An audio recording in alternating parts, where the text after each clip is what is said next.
Hello everyone, Susan here. Welcome back. This is episode 5 of my process for painting a large canvas. And if you've been watching my episode, you can see that I've made quite a bit of progress, and I'll talk to you about that in a minute. First, I just wanted to remind you that the last episode I went over the good and the bad of painting, and how I recover from things I don't like, basically. And I'll talk about that a little bit in this episode as well. Also, last episode talked about palette papers and how I love them, and how I use a palette knife. So this episode, first, you may be thinking, well, gosh, where'd you get a canvas that size? And I actually was gifted this canvas from an amazing artist, Vernon Town. So thank you again, Vernon. This is your canvas that you gave me. Vernon, you can follow him on Instagram as well, Vernon Town. And he's an amazing artist. Just one of those artists you want to crawl inside their head for a little bit because it just seemed like a fun place to be. So anyway, thank you, Vernon. But if you want to get a canvas like that, like this, you can either, the one thing I would suggest is first support your local art stores.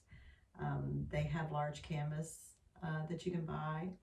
You could also order it online, or you could actually stretch it yourself. So I have stretched a canvas before. If that's something that you would like to see in a video, just comment below and let me know, and I'll make that happen.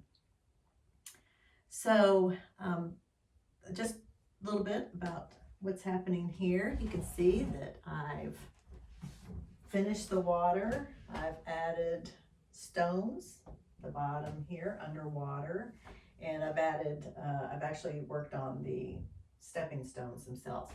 Stepping stones were one of those kind of like, from the last episode, my pampas grass craziness that I wasn't liking.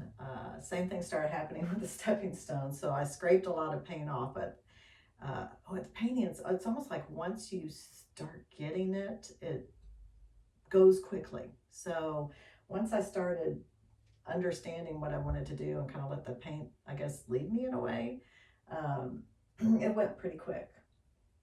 Also, the other thing that I just wanted to mention too is that, sometimes inspiration comes as a gift through nature. So the other morning I was in my studio, I tell my husband I visit my artwork, in between painting. I have to go visit my artwork. So I was in here visiting my artwork, and the sun was coming in through the window, and it was like the reflections were kind of moving through the leaves, and it was casting these reflections on my painting. And I thought, oh, I love the way that looks. So I consider it a gift from God.